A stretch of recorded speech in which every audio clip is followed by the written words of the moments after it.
bring in attorney Brian Claypool once again. Brian, I want to start by playing this soundbite from December 2nd and the interview that Alec Baldwin did with George Stephanopoulos. Watch this.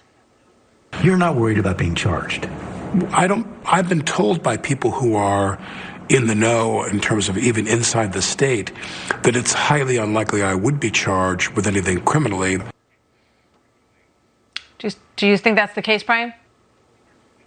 Hey, Martha, great to be back with you.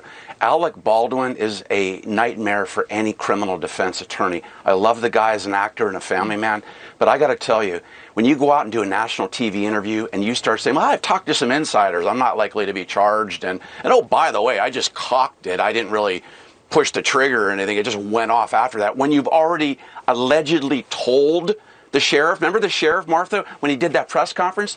One of the first things he said was, we know for a fact that Alec Baldwin is the person who pulled the trigger. He said pull the trigger at the press conference. How did the sheriff get that information? Was that during the first interview with Alec Baldwin? And now, after he goes on a second interview, and now we're going to get text messages? But here's the important part. Their sheriff is also looking for browser information. Why is that important?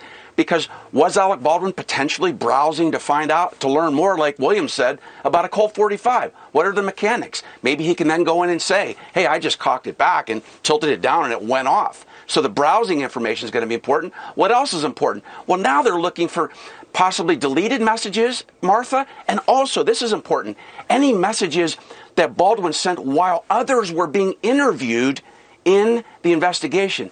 That's important because I think this is all leading to a potential investigation of another crime, which is obstruction of justice. Did Baldwin try to coerce or intimidate or suggest to some witnesses during interviews to talk? Exactly.